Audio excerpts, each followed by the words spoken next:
ஐந்தாவது ஸ்லோகம். உத்தரேதாத்மனாத்மானம்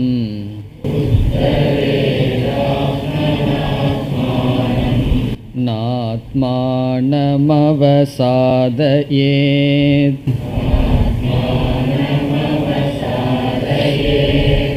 ஆத்மைவ ஹ்யாத்மனோ பந்துः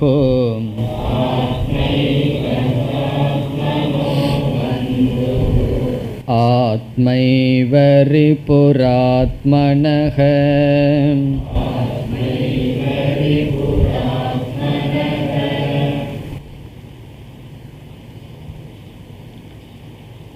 ஐந்து ஆறு இந்த இரண்டு ஸ்லோகங்களில் பகவான் பகிரங்க சாதனையாக தியானத்திற்கு சுயமுயற்சி அல்லது தன்னிடத்தில் நம்பிக்கை என்ற சாதனையை கூறுகின்றார்.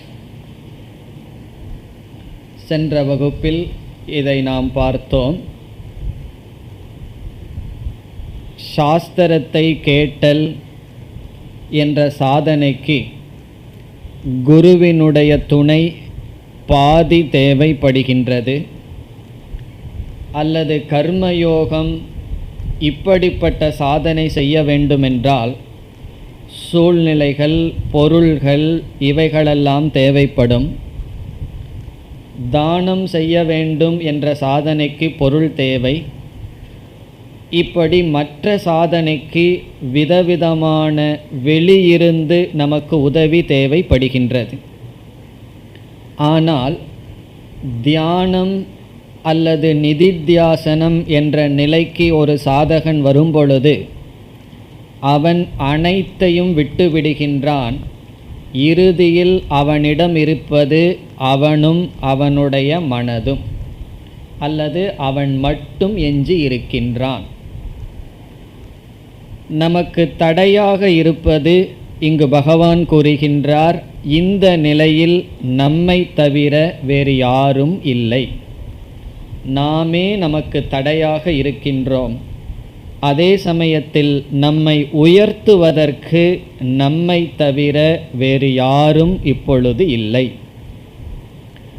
ஆரம்ப காலத்தில் சிஷ்யனுடைய மனதில் வைராகியம் குறைந்தால் சத்சங்கத்தினுடைய துணை கொண்டு அவன் உயர்வான்.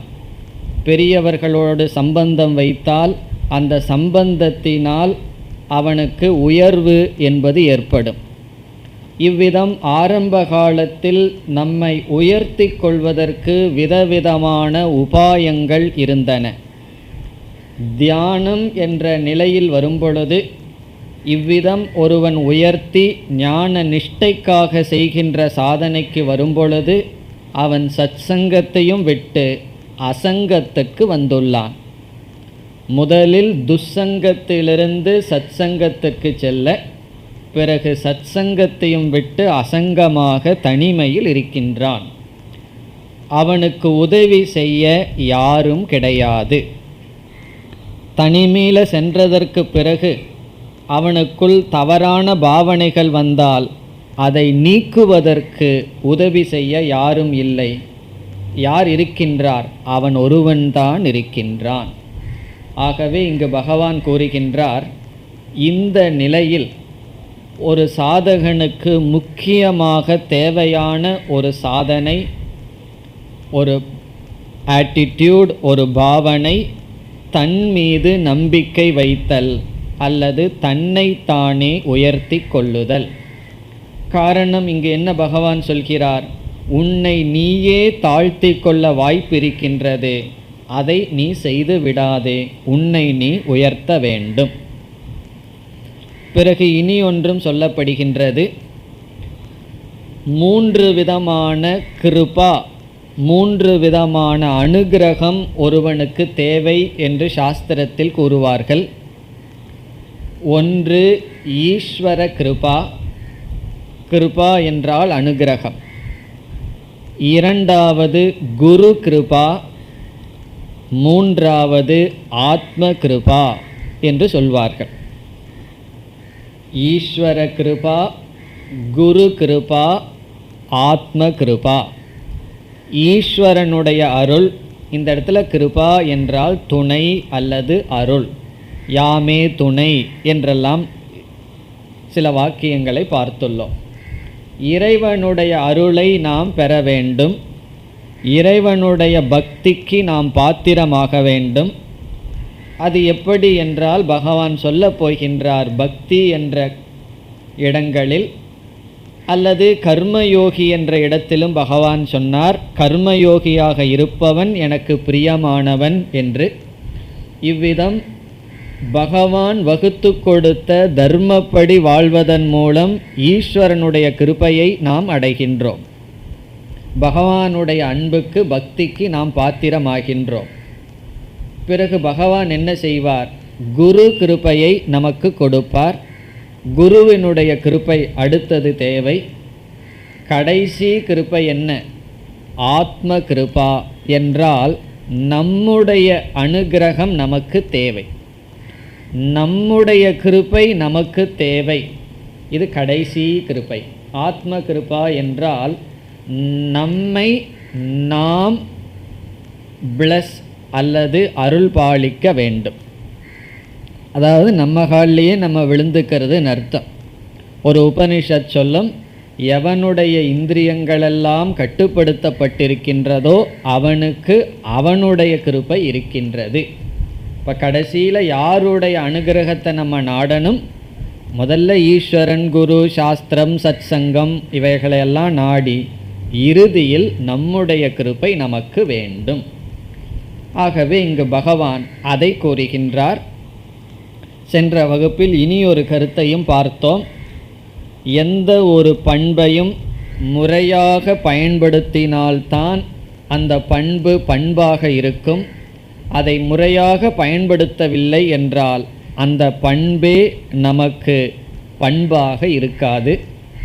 உதாரணமாக, பணிவு என்ற சாதனையை ஒருவன் பின்பற்ற போய் அவன் தாழ்வு மனப்பான்மை என்பதில் விழுந்து விடலாம். பணிவு இல்லாமல் ஒருவன் சிரவணம் செய்ய முடியாது. ஆகவே ஆரம்பத்தில் உன்னுடைய அகங்காரத்தை, வாழ்க்கையில் நீ எதையெல்லாம் அடைந்தாயோ அதையெல்லாம் விட்டுவிடு, வெறும் ஒன்றும் இல்லாதவனாக நீ குருவிடம் வர வேண்டும் என்றெல்லாம் நாம் சொல்லி அவனிடம் இருக்கின்ற பெருமை, அச்சீவ்மெண்ட் இதையெல்லாம் நீக்கி இருப்போம். இப்போ அவன் பணிவு சொரூபமாக இருப்பான், அவன் சிரவணத்திற்கு தகுதியுடையவன். பிறகு இந்த பணிவினுடைய சைடு எஃபெக்ட், அதனுடைய விபரீதமான பலன், தான் எதற்கும் உதவாதவன், தான் கீழானவன் என்று தாழ்வு மனப்பான்மை வந்துவிடும். அந்த தாழ்வு மனப்பான்மையுடன் தியானத்திற்கு வந்தால் அவன் வெற்றி அடைய மாட்டான். தன் மீது முழு நம்பிக்கை வேண்டும். அதற்காக உயர்வு மனப்பான்மையும் வரக்கூடாது. இருந்தாலும் தாழ்வு மனப்பான்மை கூடாது. உன்மீது உனக்கு நம்பிக்கை வேண்டும், த செல்ஃப் கான்ஃபிடென்ட். அதை இங்கு பகவான் போதிக்கின்றார். பிறகு இனி ஒரு கருத்தையும் பார்த்தோம். இந்த இடத்துல ஏன் போதிக்கின்றார் என்றால், தியானத்தில் தோல்வி மேல் தோல்வியை நாம் சந்திப்போம்.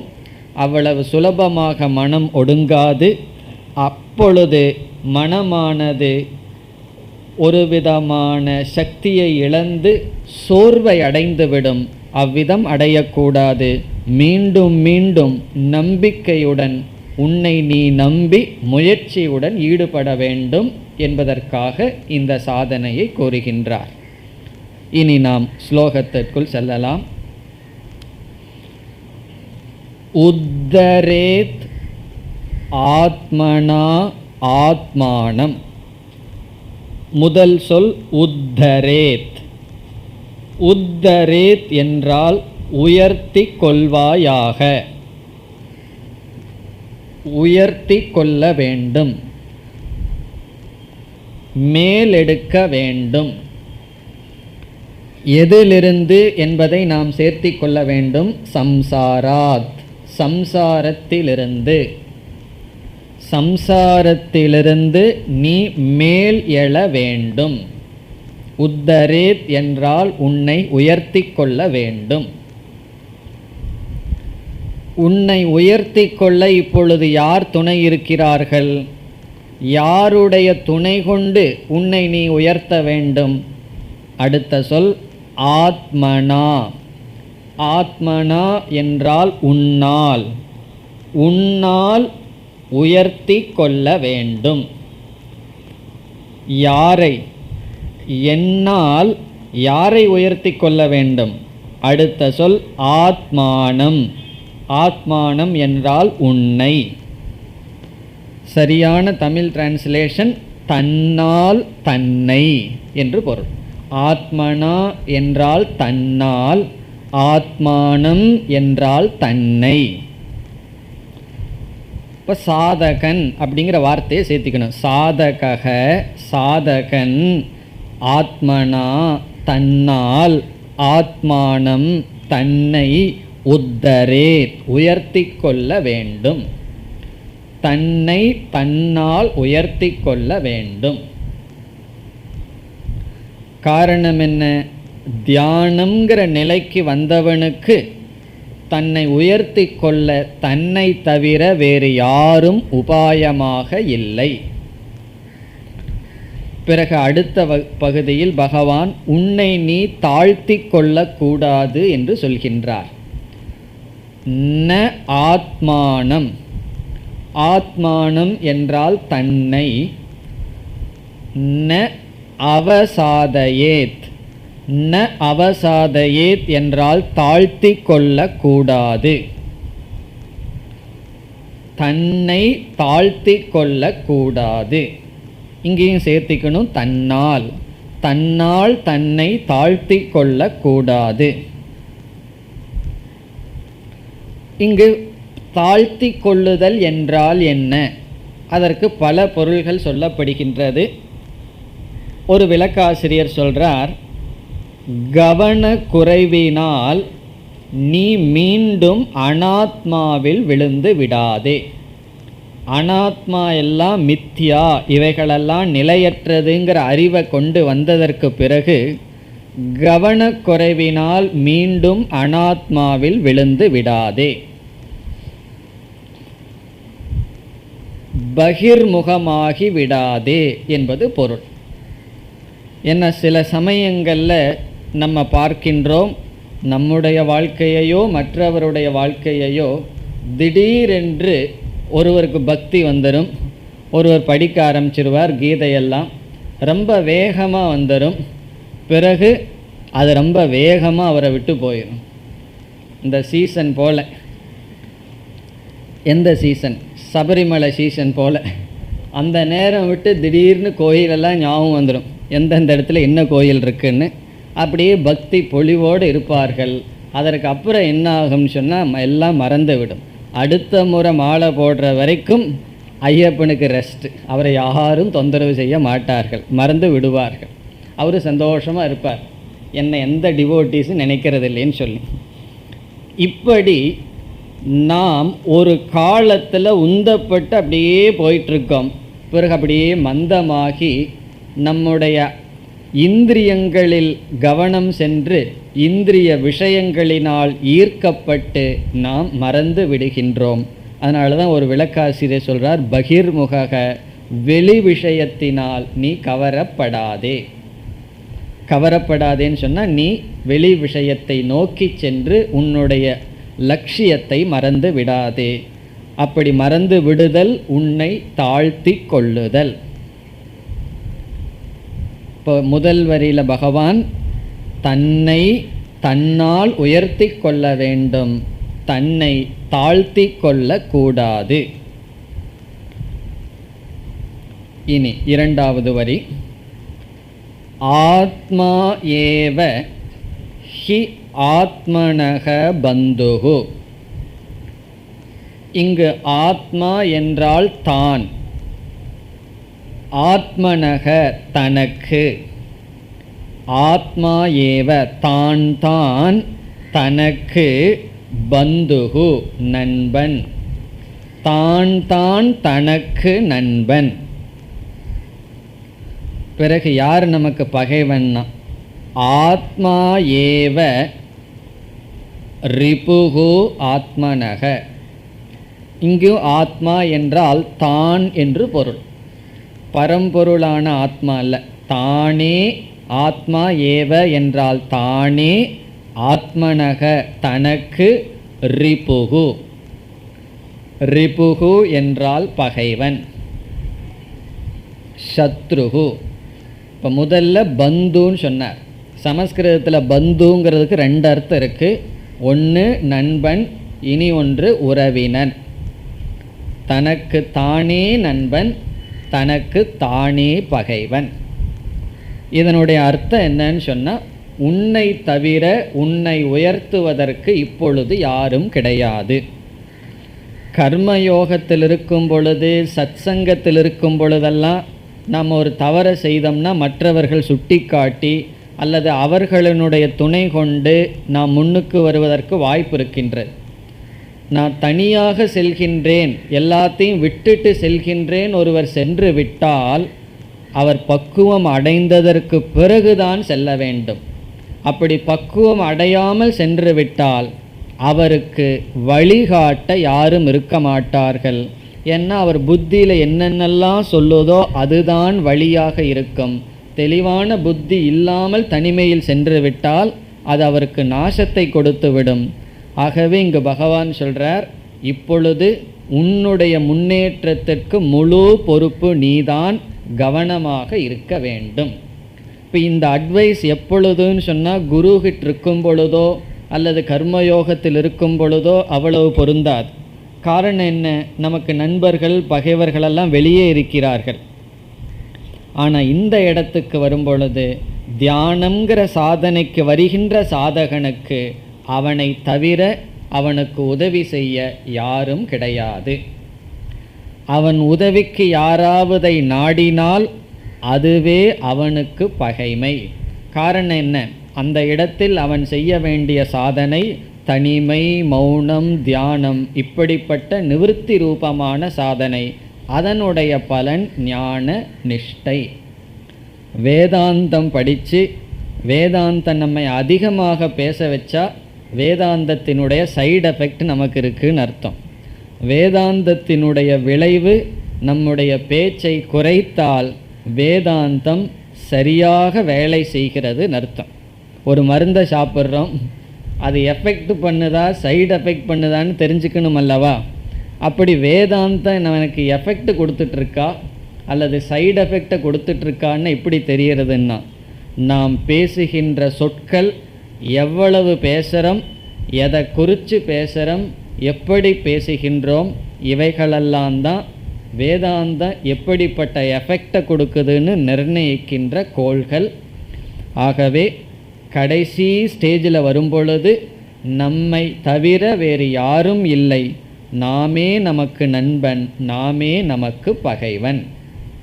இப்போ இந்த ஸ்லோகத்தில் பகவான் நீயே நண்பனாக நீயே பகைவனாக இருக்கின்ற காரணத்தினால் உன்னை நீ உயர்த்திக்கொள், உன்னிடத்தில் உனக்கு நம்பிக்கை வேண்டும், தாழ்வு மனப்பான்மை இருக்கக்கூடாது என்றெல்லாம் சொன்னார். இனி 6வது ஸ்லோகம்.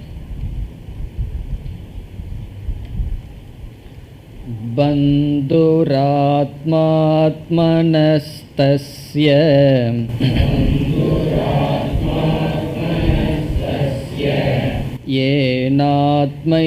ஏனாத்மைவாத்மனா ஜிதஹ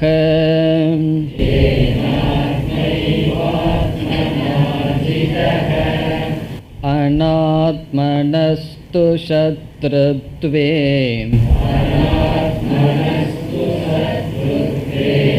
வர்த்தேதாத்மைவ சத்ருவத்.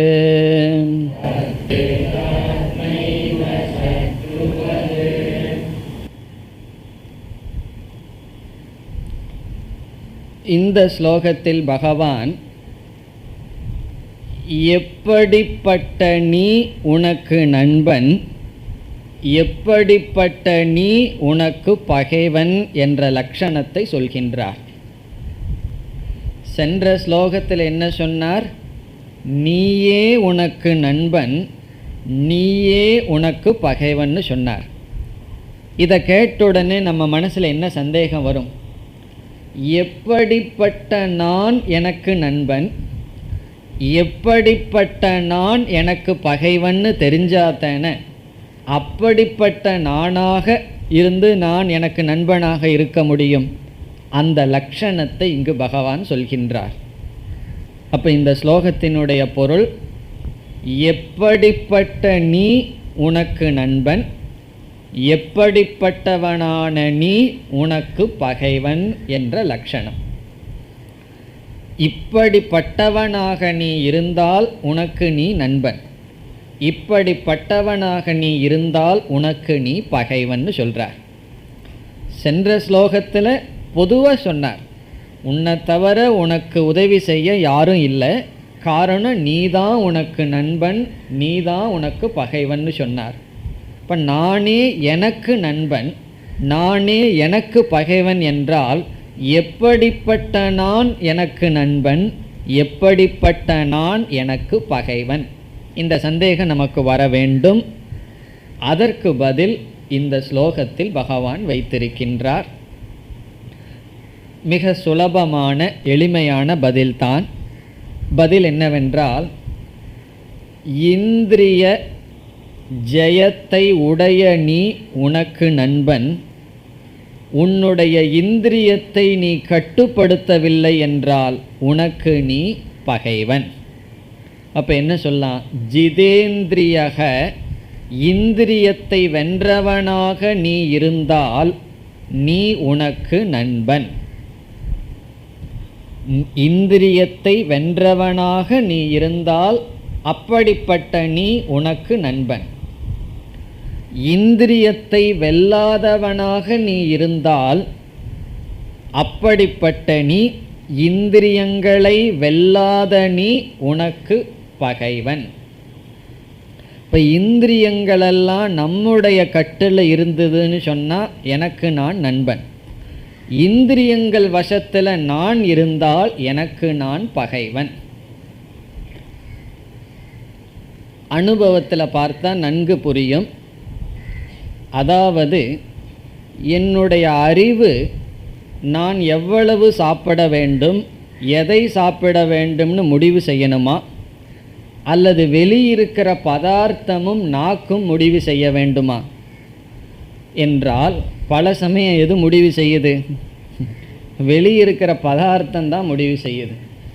வெளியே ஒரு 10 தோசை இருந்ததுன்னு வச்சுக்கோமே, 10 பூரியும் 1 லிட்ரு அதுக்கு எது வேணுமோ அதுவும் இருந்ததுன்னு வச்சுக்கோமே, பிறகு அது முடிவு செய்கின்றது. அல்லது நமக்கு பிடிக்காத ஐட்டம் இருந்ததுன்னு வச்சுக்கோமே, அது முடிவு செய்கின்றது நம்ம எவ்வளவு வயிற்றுக்குள்ளே பொருள் போகின்றதுன்னு சொல்லி. நம்முடைய அறிவோ அல்லது இந்த வயதில் இந்த வேலையை செஞ்சிட்ருக்கிற எனக்கு இந்த சூழ்நிலையில் இவ்வளவு சாப்பிடணுங்கிற அறிவு முடிவு செய்கிறதா என்று பார்த்தால் அவரவர்களுக்கு தெரியும் எந்த நேரத்தில் எது வெல்கின்றது என்று. அப்போது ஒரு சந்தேகம் வரும், எப்படி எனக்கு நான் பகைவனாக இருக்க முடியும்? எனக்கு வெளியே தான் பகைவர்கள் இருக்கிறார்கள், எனக்கு நான் எப்படி பகைவனாக இருக்க முடியும் என்றால், என்னுடைய உடலுக்கு ஆரோக்கியத்தை கெடுக்கின்ற உணவை யார் சாப்பிடுவது? மற்றவங்க வைக்கிறாங்களேன்னு சொல்லலாம். சாப்பிட்றது யார் கையில் இருக்கு? அவங்க கொடுக்கலாம், அது அவங்களுடைய விருப்பம். அதை சாப்பிடுவதுங்கிறது யாருடைய கையில்? ஆகவே எப்படி ஒருவன் தனக்கு அனிஷ்டமானதை தானே உட்கொண்டு தன்னை அழித்து கொள்கின்றானோ, நம்மை அழிப்பதற்கு பகவான் யாரை பயன்படுத்துவார்னா நம்மையை தான் பயன்படுத்துவார், வேறு யாரையும் பயன்படுத்த மாட்டார். அதெல்லாம் ஆரம்பத்தில். கடைசியில் நம்மால் அழித்து கொள்கின்றோம், அல்லது நம்மை கடை தேற்றுவதும் நம்மால் தான். எப்பொழுதுனா இந்திரியங்களெல்லாம் நம்முடைய கட்டுக்குள் இருந்தால் நம்மை நாம் அழித்து கொள்ள மாட்டோம். இந்திரியங்களெல்லாம் கட்டுக்குள் இல்லை என்றால் அப்படிப்பட்ட நாம் நம்மையே அழித்து கொள்வோம். அப்போ என்ன சொல்கிறார் இங்கு பகவான்? எவனால் தன்னுடைய இந்திரியங்கள் தன்னால் வெல்லப்பட்டதோ அவன் அவனுக்கு நண்பன். எவனால் தன்னுடைய இந்திரியங்கள் தன்னால் வெல்லப்படவில்லையோ அவன் அவனுக்கு பகைவன் என்று சொல்கின்றார். இதே கருத்து கடோபனிஷத்தில் ஒரு கற்பனையான உதாரணத்துடன் பேசப்பட்டிருக்கின்றது.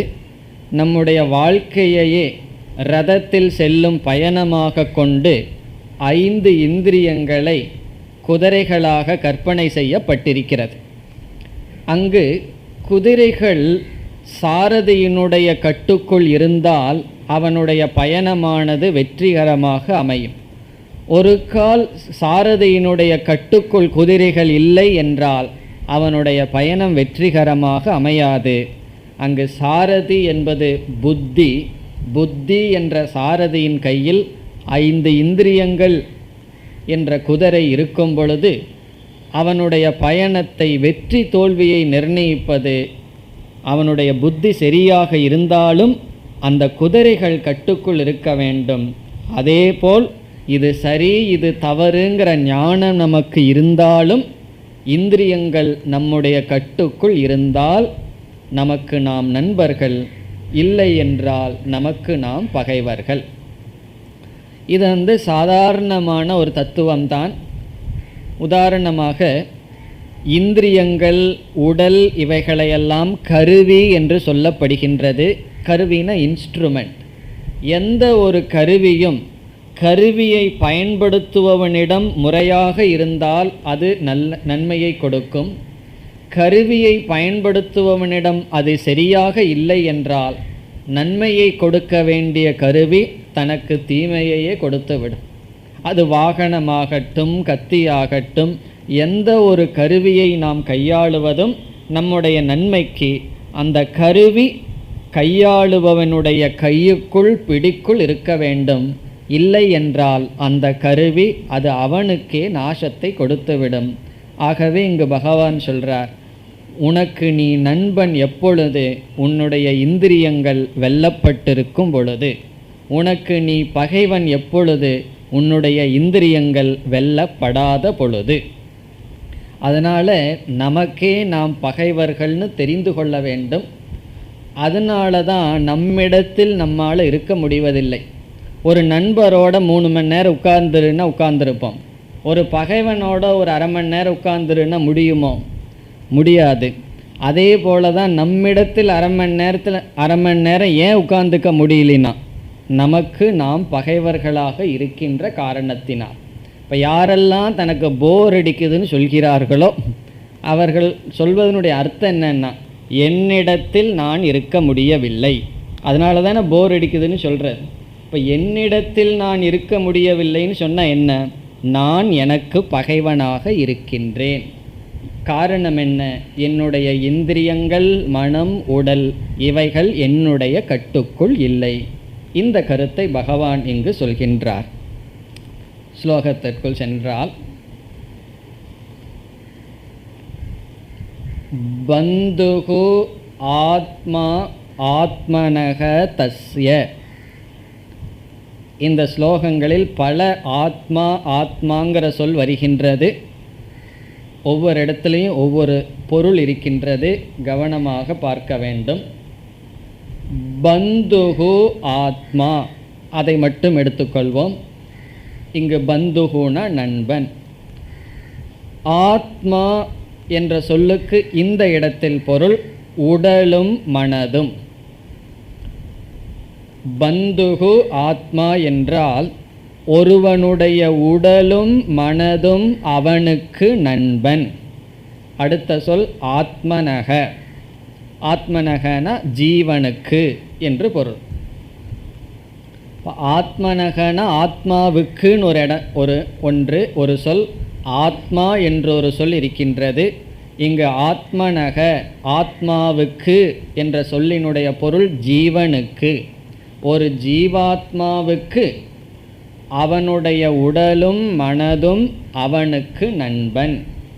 அதாவது நம்மிடம் பகவான் உடல், மனம், இந்திரியங்கள் இவைகளெல்லாம் கொடுத்திருக்கார். இவைகளெல்லாம் ஒரு ஜீவாத்மாவுக்கு நண்பன். எப்பொழுதுங்கிற நிபந்தனையை அடுத்த வரியில் சொல்கிறார். இப்போ ஆத்மா பந்துகு, உடலும் மனதும் ஒருவனுக்கு நண்பன். ஜீவஸ்ய ஆத்மனக தஸ்ய அந்த ஜீவனுக்கு உடலும் மனதும் நண்பன். எப்பொழுது? ஏன.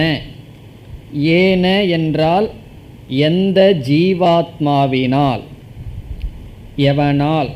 ஏனங்கிறதுக்கு அப்புறம் ஆத்மனாங்கிற சொல்ல சேர்த்தி கொள்ள வேண்டும். ஏன ஆத்மா ஏவ ஆத்மனா. இப்போ ஏன என்றால் எவனால், ஆத்மா ஏவ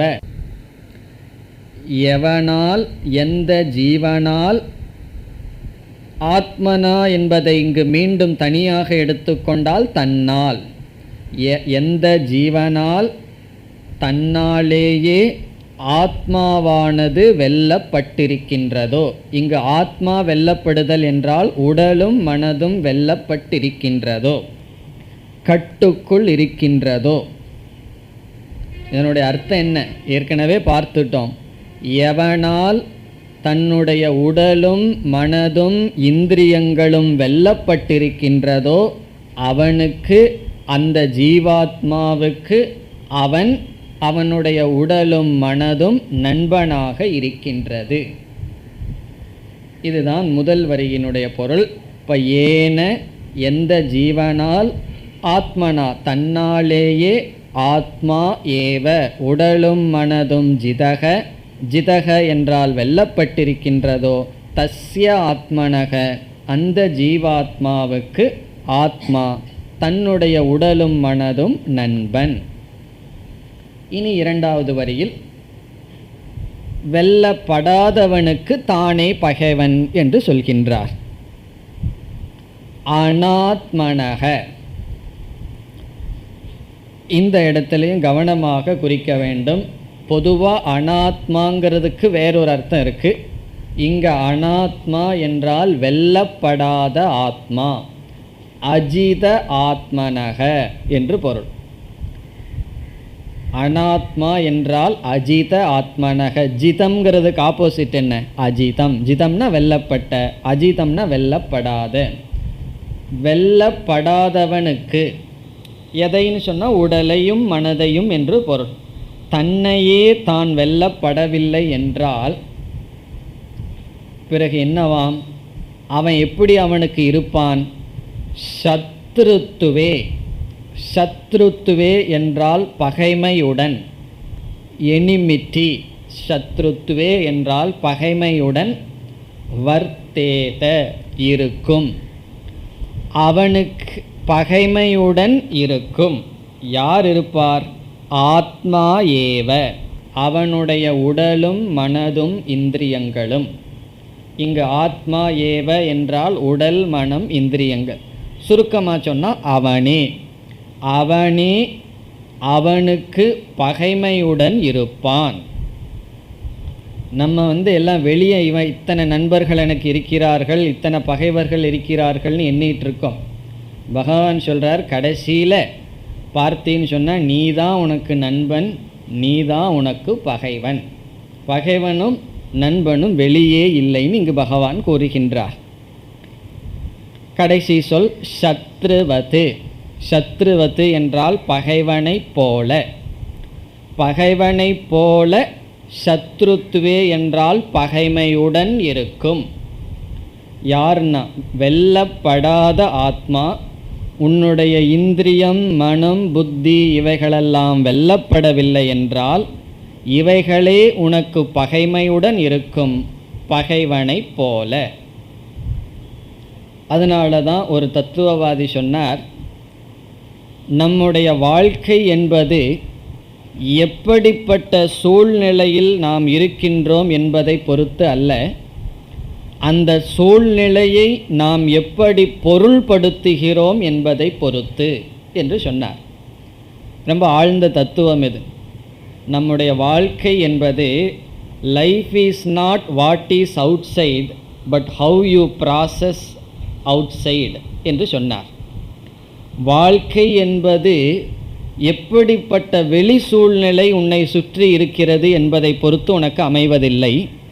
ஆனால் வெளி சூழ்நிலையை நீ உன் மனதில் எப்படி பொருள்படுத்துகின்றாய், இது வாழ்க்கையை நிர்ணயிக்கும் என்று சொன்னார். Life is not what is outside, but how we process outside. நம்ம மனசுக்குள்ள வெளி சூழ்நிலையை எப்படி எடுத்துக்கொள்கிறோம் என்பதை பொறுத்துன்னு சொன்னார். நம்ம சாதாரணமாக என்ன நினைக்கிறோம், வெளி சூழ்நிலை தான் என்னுடைய மனதை நிர்ணயிக்கும்னு நினைக்கின்றோம். அனுபவத்தில் அப்படித்தான் தெரியும்.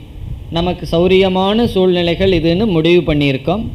வெளி சூழ்நிலைகள் சரியில்லைன்னா நான் சரியில்லைன்னு நினைக்கின்றோம். இப்போ உதாரணமாக நாம் ஒரு வீட்டில் இருக்கோம், சிலர் நம்மை அவமானப்படுத்துகின்றார்கள்னு வச்சுக்கோமே. சில சொற்களினால் நம்முடைய மனம் துக்கப்படுகின்றது, அல்லது துக்கப்படுகின்ற சொற்களை அவர்கள் பயன்படுத்துகிறார்கள்.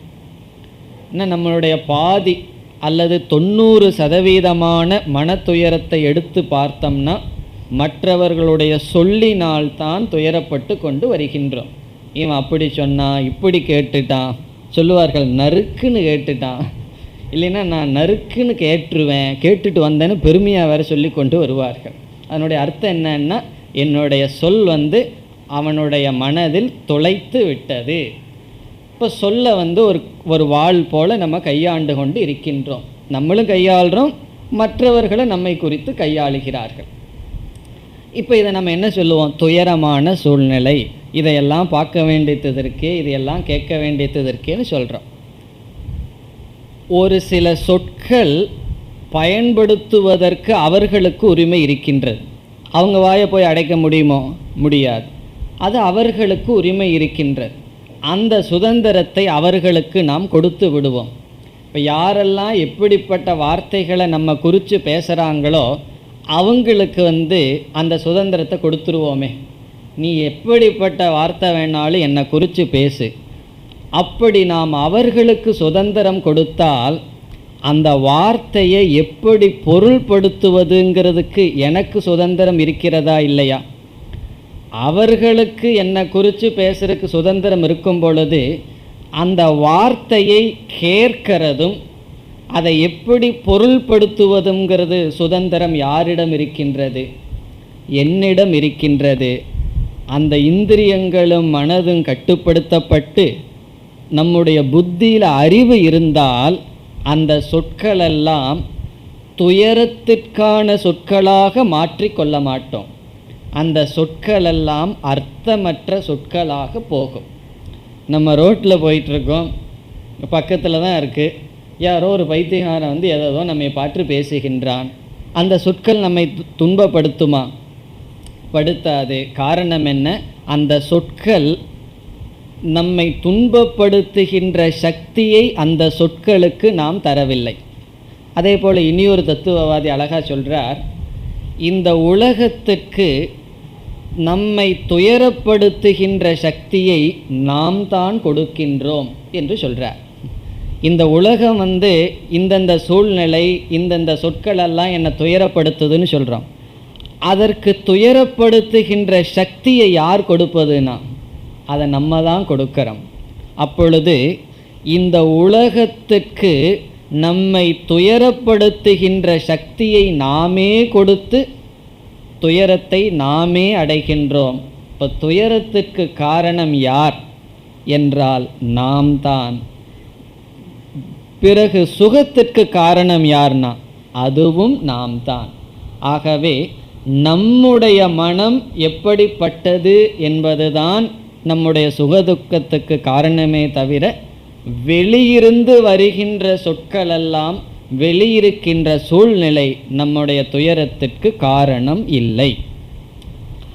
அதாவது இப்படி சொல்வதற்கு கேட்பதற்கு ஈஸியாக இருக்கும். எங்கள் வீட்டுக்கு பாருங்கள் அப்புறம் தெரியும்னு சொல்லுவார்கள் சில பேர். எங்கள் வீட்டுக்கு பாருங்கள். ஒரு அம்மா எங்கிட்ட சேலஞ்சு பண்ணாங்க, எங்கள் வீட்டுக்கு நீங்கள் வரணும், என்னுடைய சர்வெண்ட் மெய்டு எப்படியெல்லாம் பாத்திரம் கழுவுறா அதெல்லாம் பார்க்கணும், அதை பார்த்து உங்களுக்கு கோபம் வரக்கூடாது, அப்போ தான் உங்களை ஸ்திதப்பிரஜ்ஞன்னு ஒத்துக்குவேன். அவள் செய்கிறதையெல்லாம் ஃபுல் டே பார்க்கணும், எப்படியெல்லாம் துணி மடித்து வைக்கிறா, என்னென்ன வேலையெல்லாம் செய்கிறான்னு பார்க்கணும், அதுக்கப்புறம் உங்களுக்கு கோபம் வரலைன்னா ஓகே. அப்போது வெளி சூழ்நிலைகள் நம்மை முழுவதும் நிர்ணயிப்பது போல் தெரிகின்றது. அதனால் நம்ம வெளி சூழ்நிலை அட்ஜஸ்ட் பண்ணிகிட்டே இருக்கின்றோம். உள் சூழ்நிலையை அட்ஜஸ்ட் பண்ணுறதையே விட்டுட்டோம். இங்கே பகவான் கொஞ்சம் மாற்றி அட்ஜஸ்ட் பண்ணுன்னு சொல்கிறார். ஸ்க்ரூ டைட் பண்ண வேண்டிய இடம் வெளியே இல்லை, உனக்குள்ள அப்படின்னு சொல்கிறார். எப்படின்னு சொன்னால், வெளி விஷயங்களில் எத்தனையோ நடக்குது, அவரவர்களுக்கு அவ்விதம் நடப்பதற்கு சுதந்திரம் இருக்குன்னு சொன்னால், அதை பார்த்து பொருள் பண்ண எனக்கு சுதந்திரம் இருக்கின்றது. என்னை துயரப்படுத்தாமல் பொருள்படுத்தினால் நான் எனக்கு நண்பன், வெளி விஷயத்தை துயரப்படுத்துவது போல் நான் பொருள்படுத்தினால் நான் எனக்கு பகைவன். நான் எனக்கு எப்பொழுது நண்பன்னா, வெளி சூழ்நிலைகள் என்னை பாதிக்காத வண்ணம் நான் பொருள்படுத்தினால் நான் எனக்கு நண்பன், வெளி சூழ்நிலைகள் என்னை பாதிக்கும் அளவு பொருள்படுத்தினால் நான் எனக்கு பகைவன். இப்போ இங்கே பகவான் கடைசியில் நீதான் நண்பன், நீதான் பகைவன் சொல்கிறார். அதனால் இதை படித்ததுக்கப்புறம் இனிமேல் எனக்கு இத்தனை எனிமி இருக்கா, இத்தனை நண்பர்கள் இருக்கான்னு வாயில் சொல்லிக்கலாம், மனதளவில் பாவிக்க கூடாது.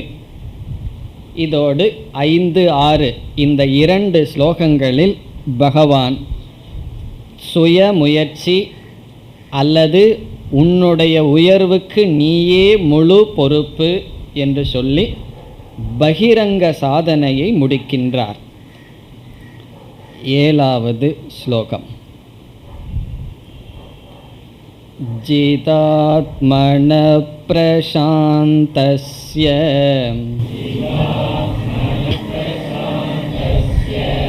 பரமாத்மா சமாஹிதஹ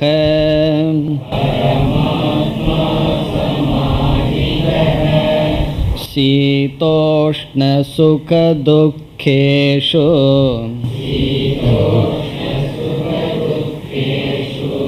ததா மானாபமானயோஹ.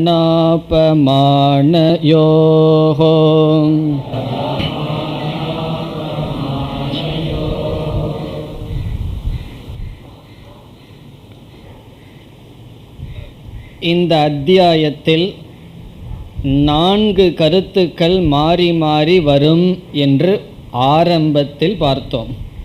ஞாபகம் இருக்கின்றதோ? பகிரங்க சாதனை, அந்தரங்க சாதனை, தியான சொரூபம், தியான பலம். தியானம் வெற்றிகரமாக நடைபெற வேண்டுமென்றால் பகிரங்க சாதனையாக சிலதை பகவான் கூறி வருகின்றார். அதை முதல் 6 ஸ்லோகத்தில் கூறினார். பிறகு மீண்டும் பகிரங்க சாதனையை பகவான் சொல்லப் போகின்றார். இதோடு நிறுத்திவிடவில்லை. கர்மயோகத்தையும் சுய முயற்சி தன்னம்பிக்கையை கூறி மீண்டும் பகிரங்க சாதனையை பிறகு தொடர்வார். வேறு சில கருத்துக்களை கூற வருகின்றார். இதில் 7, 8, 9 இந்த 3 ஸ்லோகங்களில் தியான பலனை பகவான் கூறுகின்றார். 7, 8, 9 இதில் தியானத்தினுடைய பலன். இவ்வளவு கஷ்டப்பட்டு பகிரங்க சாதனை பண்ணி அந்தரங்க சாதனை சொல்ல போகிறார். அதை பண்ணி பிறகு தியானத்தினுடைய சொரூபம் இப்படி தியானம் செய்ய வேண்டும்னு சொல்ல போகிறார். அதையெல்லாம் படித்து பயிற்சி செய்து தியானத்திலிருந்து என்ன பலன் வருகின்றது. சில பேர் தியானத்துக்கு படுற கஷ்டத்தை பார்த்துட்டு அந்த பலனே வேண்டாம், இந்த தியானத்துக்காக கஷ்டமும் பட வேண்டாம், அந்த பலனும் வேண்டான்னு சொல்லி விட்டு விடுவார்கள். அப்படி விடக்கூடாது. அந்த பலன் மிக மிக மேலானதுங்கிறதுக்காக இங்கு தியான பலனை சொல்கிறார். பிறகு மீண்டும் அந்தரங்க சாதனையை சொல்லுவார், பகிரங்க சாதனையை சொல்வார், மீண்டும் பலனை சொல்லுவார். இம்மாதிரி மாறி மாறி பகவான் பேசி வருகின்றார். இனி தியானத்தினுடைய பலன் சுருக்கமாக சொன்னால், தியானத்தினுடைய பலன்னா எப்படிப்பட்ட தியானம்ங்கிற கேள்வி வருகிறது. இங்கு பகவான் நிதித்தியாசனம்ங்கிற தியானத்தை பேசி வருகிறார்னு பார்த்தோம். சிரவண மனனமெல்லாம் பண்ணி ஞானத்தை அடைஞ்சதற்கு பிறகு ஞான நிஷ்டைக்காக தியானம் பண்ண வேண்டும் என்று பேசி வருகிறார்னு பார்த்தோம். அப்படி என்றால் ஞான நிஷ்டைக்காக பலன், ஞான நிஷ்டைக்காக தியானம் என்றால் தியானத்தினுடைய பலன் என்ன? ஞான நிஷ்டை. ஞான நிஷ்டைக்காக தியானம் பண்ணுன்னு சொன்னால் பிறகு தியானம் பண்ண என்ன பலன்னு கேட்கணுமோ, ஞான நிஷ்டை தான் பலன். இப்போ சுருக்கமாக சொன்னால், தியானம் செய்தால் நம்முடைய ஞானம் நமக்கு நிலை பெறும், அதுதான் பலன். அதற்கு மேலே சொல்ல வேண்டிய அவசியம் கிடையாது. உன்னுடைய ஞானம் உனக்குள் நிலை பெறும், அவ்வளவுதான் தியானம். இங்கு தியானம்னா நிதித்தியாசனத்தினுடைய பலன். இப்படி சொல்லிட்டாருன்னு வச்சுக்குவோமே பகவான். சரி, ஞான நிஷ்டை ஆகட்டுமே, மனதில் எத்தனையோ நிஷ்டை இருக்குது, அதுலேயும் ஞான நிஷ்டை இருந்தால் என்ன, இல்லாட்டி என்ன? ஞான நிஷ்டை அடைகிறதுனால அதனால் என்ன பலன்னு கேட்க தோணுமே. இப்போ ஞான நிஷ்டை அடைந்தால் மனதில் ஏற்படுகின்ற நிலை என்ன, அதை பகவான் வர்ணிக்கின்றார். இப்போ ஞான நிஷ்டைங்கிற பலனை தான் சொல்கிறார். வெறும் ஞான நிஷ்டை உனக்கு வரும்னா சரி, அந்த நிஷ்டை இல்லாட்டி தான் என்னன்னு கேட்டுருவோம். சரி, ஞான நிஷ்டை வர்றதுனால தான் என்ன பலன்? இப்போ எத்தனையோ ப்ராப்ளம் நமக்கு இருக்கும்போது ஞான நிஷ்டை தான் வேண்டித்தது கிடக்குதா அப்படின்னு நம்ம கேட்டுருவோம். கண்ணுக்கு முன்னாடி எத்தனையோ பிரச்சனைகள், எத்தனையோ பேர் அவமானப்படுத்திகிட்டு இருக்கான், பிறகு சீதோஷ்ணம் வேறு இருக்குது, சுகதுக்கங்கள் எத்தனையோ இருக்குது. இதையெல்லாம் விட்டுட்டு உனக்கு ஞான நிஷ்டை வரும்னு சொன்னான். இப்போ ஒருவர் வீட்டில் ஒரு மரணம் ஏற்பட்டு விட்டது, ரொம்ப அழுதுட்டுருக்கார், துயரப்பட்டுருக்கார். அவரிடம் கீதையை கொடுத்து நீங்கள் கீதை படித்தா உங்களுக்கு ஞான நிஷ்டை வரும்னா அவருக்கு என்ன வரும்? கோப நிஷ்டை தான் வரும். இப்போ எனக்கு பட்டிருக்கிற துயரத்துக்கு ஞான நிஷ்டைக்கு என்ன சம்பந்தம் அப்படின்னு நமக்கு தோணும். ஆகவே பகவான் அந்த ஞான நிஷ்டையை விளக்குகின்றார். உனக்கு ஞான நிஷ்டைன்னு ஒன்று வந்து விட்டால் உன்னுடைய மனம் எப்படி இருக்கும் என்று விளக்குகின்றார். இப்போ இதெல்லாம் படிக்கும் பொழுது நமக்கு என்னன்னு சொன்னால், இப்படிப்பட்ட மனம் நமக்கு வர வேண்டும். எப்படி வரும்னா ஞானத்தை நிலைப்படுத்துவதன் மூலம். ஞானத்தை நிலைப்படுத்திட்டோம்னு சொன்னால் இங்கே என்னென்ன லட்சணம் பகவான் சொல்கிறாரோ அதை அடையிறதுக்கு முயற்சி பண்ண வேண்டாம். அது நமக்கு பலனாக வரும், அது நமக்கு ரிசல்ட்டாக வரும். ரிசல்ட்னா அது சுபாவமாக இயற்கையாக நமக்கு வரும். ஞான நிஷ்டையை நாம் அடைந்தால் அதனுடைய விளைவு என்ன, அந்த ஞானி எப்படி நடந்து கொள்வான், அவனுடைய மனம் எப்படி இருக்கும் என்றெல்லாம் இந்த 3 ஸ்லோகத்தில் பகவான் வர்ணிக்கின்றார். இதில் சொல்லும்போது எப்படி சொல்கிறார், அந்த ஞானியினுடைய லட்சணத்தையும் சேர்ந்து சொல்கின்றார். இந்த 3 ஸ்லோகத்தில் பலன் மட்டும் வருவதில்லை, பலனைத்தான் பகவான் பேசுகிறார். அப்படி பேசும் பொழுதும் இப்படிப்பட்ட ஞானிக்கு இப்படிப்பட்ட பலன்னு சொல்லி ஞானியினுடைய லட்சணமும் வருகின்ற. இந்த 3 ஸ்லோகத்தில் மைய கருத்தாக இருப்பது ஞான நிஷ்டை அடைந்தவனுடைய லட்சணம் அல்லது ஞான நிஷ்டைங்கிற பலத்தினுடைய விளக்கம். சுருக்கமாக சொன்னால் நிதித்தியாசனம் அல்லது தியான பலம். பிறகு இனி ஒரு கருத்து மறைந்திருப்பது, செகண்டரியாக இருக்கிற இனி ஒரு கருத்து ஞானியினுடைய லட்சணம். இப்படிப்பட்ட ஞானிக்கு இப்படிப்பட்ட பலன் வருகின்றது. எதனால்? இந்த தியானத்தினுடைய பலத்தினால். இப்போ இந்த பலனை கேட்கும்போது நமக்கு சோர்வெல்லாம் போயிடணும். ஏன்னா தியானம்னு உட்கார்ந்த உடனே என்ன பண்ண ஆரம்பிச்சிடுவோம்? முதல்ல உறங்க ஆரம்பிச்சிடுவோம், அல்லது மனதிற்குள் ஊர் சுற்ற ஆரம்பிச்சிடுவோம். ஒன்றா விக்ஷேபம் இல்லை உறக்கம், ரஜோகுணம் தமோகுணம், இந்த 2 மாறி மாறி இருப்போம். இதையெல்லாம் போராடி மனதை அமைதிப்படுத்தி, அது எப்போ அமைதிப்படுத்துறது, எப்போ இந்த பலனை அடையிறதுன்னு சோர்வு சில பேர் தியானத்தை விட்டு விடுவார்கள். தியானம்ங்கிற சொல்லே அவர்களுக்கு அலர்ஜி ஆகிரும். அதற்கு முன்னாடி தியானம்னு ஏதோ சௌரியமாக இருக்கிற மாதிரி நினைத்து கொண்டிருந்து பண்ண ஆரம்பித்ததுக்கு அப்புறம்தான் தெரியும் அதனுடைய துயரம். அதற்கு முன்னாடி நமக்கு எத்தனையோ கவலை, தியானம் பண்ணல மனசடங்கலைன்னு கவலை இப்போ கிடையாது. பண்ண ஆரம்பிச்ச உடனே புதிய கவலை. வேதாந்தத்துக்கு என்ன ஆச்சுன்னா ஒரு புதிய ப்ராப்ளம் உருவாகியிருக்கு, அவ்வளோதான். இதற்கு முன்னாடி இந்த பிரச்சனையெல்லாம் இல்லை. அப்படியெல்லாம் மனசு சோர்வடைந்து விடும் இயற்கையாக. அந்த சோர்வை நீக்கிறதுக்கு தான் இடையில பகவான் அப்பப்போ என்ன கொடுக்குறார்? பலனை ஆசை காட்டுறார். இந்த பலன் உனக்கு வேண்டுமென்றால் அந்த கஷ்டப்பட்டு தான் ஆகணும்னு சொல்கிறார். இனி பார்ப்போம் இந்த ஸ்லோகத்திற்குள் சென்று. முதல்ல பகவான் முதல் 2 சொல்லில் இப்படிப்பட்ட ஞானிக்குன்னு சொல்கிறார். பலனை பிறகு சொல்கிறார். முதல் 2 சொல் ஞானியினுடைய லட்சணம். முதல் என்ன சொல்? ஜிதாத்மனக. சென்ற ஸ்லோகத்தில் என்ன சொன்னார்?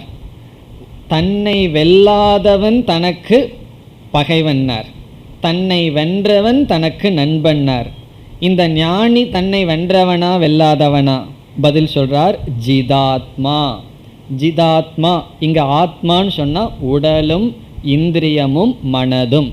இப்ப ஜிதாத்மா என்றால் உடலையும் மனதையும் இந்திரியங்களையும் வென்றவன் ஞானியை குறிக்கின்றது. இங்க ஆத்மான சச்சிதானந்த ஆத்மா அல்ல, உடல் மனம் இந்திரியங்கள். இதை சமஸ்கிருதத்தில் காரிய கரண சங்காதகன்னு சொல்கிறது. காரியம்னா பாடி, கரணம்னா இன்ஸ்ட்ருமெண்ட். காரிய கரண சங்காதகன குரூப். இப்போ காரிய கரண சங்காதக ஆத்மா ஜிதக ஏன சக. எவனால் உடலும் இந்திரியங்களும் மனதும் வெல்லப்பட்டதோ, அவைகளுடைய வசத்தில் இவன் இல்லை, அவைகளெல்லாம் இவனுடைய வசத்தில் இருக்கின்றது. இப்படிப்பட்டவனுக்கு இனி அடுத்த சொல் பிரசாந்தஸ்ய. சாந்தம்னா அமைதி, பிரசாந்தம்னா முழுமையான மன அமைதியை அடைந்தவனுக்கு. பிரசாந்தஸ்ய, சாந்தின்னு சொன்னாவே அமைதி, பிர அப்படின்னா முழுமையான, முழுமையான அமைதியை அடைந்தவனுக்கு. அவனுக்குள்ள போராட்டம் இப்பொழுது நின்று விட்டதுன்னு அர்த்தம். அவனுக்குள் போராட்டம் நின்று மன அமைதியுடன் இருக்கின்றான். பிரசாந்தஸ்ய, இப்படிப்பட்ட ஞானிக்கு அப்படின்னு அர்த்தம். தியானத்தினுடைய பலன் பிரசாந்தின்னு சொல்லலாம். ஆனால் பகவான் அமைதியை உடையவனுக்கு, இந்திரியங்களை உடலையும் வென்றவனுக்கு இனி பகவான் பதில் சொல்ல போறார். என்ன பலன் வருகின்றது? 2 பலன் இந்த ஸ்லோகத்தில் பகவான் சொல்றார். முதல் பலன் முதல் வரியில வருகின்றது. பரமாத்மா சமாஹிதக.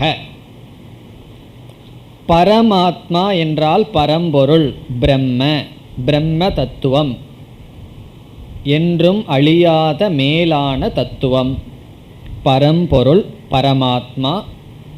சமாஹிதக என்றால் தெளிவாக ஆத்மாவாக அறியப்படுகின்றது.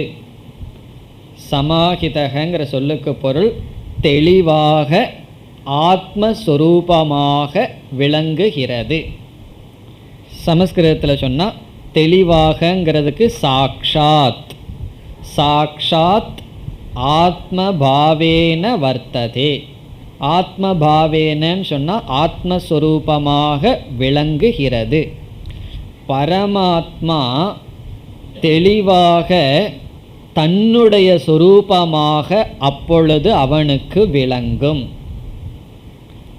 இதனுடைய பொருள் என்னன்னு சொன்னால், இப்படிப்பட்ட ஞானிக்கு தன்னுடைய பிரம்மஸ்வரூபம் தெளிவாக விளங்கும். தன்னுடைய பூர்ணஸ்வரூபம், தன்னுடைய பிரம்மஸ்வரூபம் விளங்கும். இதுகாலும் மறைக்கப்பட்ட சொரூபம் இப்பொழுது விளங்கும் அர்த்தம். இப்போ ஒருவரிடம் போய் நீங்கள் யார் அப்படின்னு ஒரு கேள்வியை கேட்டால் அவர் என்ன சொல்லுவார்? நான் ரொம்ப பூர்ணமான பிரம்மன் நான் சொல்லுவார். ஒரு பெரிய பயோடேட்டாவே இருக்கும், நான் இப்படிப்பட்டவன் சொல்லுவார்.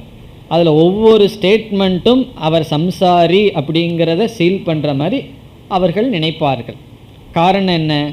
தன்னுடைய ஷரீரம் மனம் இந்திரியங்கிற அனாத்மஸ்வரூபந்தான் தெரியுதே தவிர பிரம்மஸ்வரூபம் தெரியாமல் இருக்கின்றது. காரணம் என்ன? அஞ்ஞானத்தினால், மனதில் உள்ள விக்ஷேபத்தினால். இங்கு மன அமைதியை அடைந்து ஞானத்தை அடைந்து உடலை வென்றவனுக்கு பரமாத்மா சமாஹிதகன தெளிவாக ஆத்மாவாக இவனுக்கு தெரியும். இப்போ சமாஹிதகங்கிறதுக்கு இந்த சொல்லினுடைய பொருள் எவிடென்ட் அப்படின்னு அர்த்தம். சமாஹிதகன தெளிவாக தெரிகிறது. பரமாத்மா சமாஹிதகன பரமாத்மா தெளிவாகின்றது. எப்படி என்றால் தானாக தன்னுடைய சொரூபமாக பரமாத்மா தெளிவாக தெரிகின்றது. அதாவது இவன் தன்னுடைய பிரம்மஸ்வரூபத்தில் விழித்திருக்கின்றான். இது ஞானத்தினுடைய பலன். இவனுக்கு தெரியாத ஒரு நிறைவு சொரூபம் தெரிகின்றது. பிரம்மன்கிறது அசம்சாரி சொரூபம், துயரமற்ற ஆனந்த சொரூபம் இவனுக்கு விளங்குகின்றது. பிறகு இரண்டாவது வரியில் மீண்டும் வேறொரு பலனை பகவான் சொல்கின்றார். ஞான நிஷ்டை அடைந்ததனுடைய முதல் பலனா பகவான் சொல்வது தன்னுடைய பிரம்மஸ்வரூபம் தெளிவாக தெரிதல். இரண்டாவது பலன் உடல், மனம், புத்தி, இந்த மூன்றும் நம்மிடம் இருக்கின்றது. நம்முடைய உடல்னா ஸ்தூல சரீரம், நம்முடைய மனம், நம்முடைய புத்தி. இவைகள் பிராரப்த வசத்தினால் இருமைகளை இந்த உலகத்திலிருந்து சந்திக்கின்றது. இந்த உடல் எப்படிப்பட்ட இருமையை சந்திக்கும்? இந்த உடலுக்கு மான அபமானம் எல்லாம் கிடையாது. நம்ம தூங்கிட்டு இருக்கும்போது நம்ம உடலை பார்த்து யாராவது திட்டினாங்கன்னு வச்சுக்கோமே, இந்த உடல் அழுக ஆரம்பிச்சிருமோ? இந்த உடலுக்கு அதெல்லாம் கிடையாது. இந்த உடலுக்கு வர்ற இருமை சீத உஷ்ணம், குளிர் வெப்பம் அப்படிங்கிறது உடலுக்கு வருகின்ற இருமை. இருமைன்னா இரண்டு விதமான அனுபவங்கள். சில சமயம் குளிர் நல்லா இருக்கும், சில சமயம் குளிரே கஷ்டமாக இருக்கும், சில சமயம் உஷ்ணம் நல்லா இருக்கும், சில சமயம் உஷ்ணமே கஷ்டமாக இருக்கும். பிறகு மனதுக்கு வருவது அடுத்தது சுகதுக்கம், புத்திக்கு வருவது மான அபமானம். இவைகளிடத்து சமமாக இருப்பான். இப்போ இரண்டாவது பலன் சமநிலை அடைவான், சமநிலையை அடைவான். மேலும் அடுத்த வகுப்பில் தொடரலாம். ஓம் பூர்ணமத பூர்ணமிதம் பூர்ணாத் பூர்ணமுதச்யதே பூர்ணஸ்ய பூர்ணமாதாய பூர்ணமேவாவசிஷ்யதே. ஓம் சாந்தி சாந்தி சாந்தி.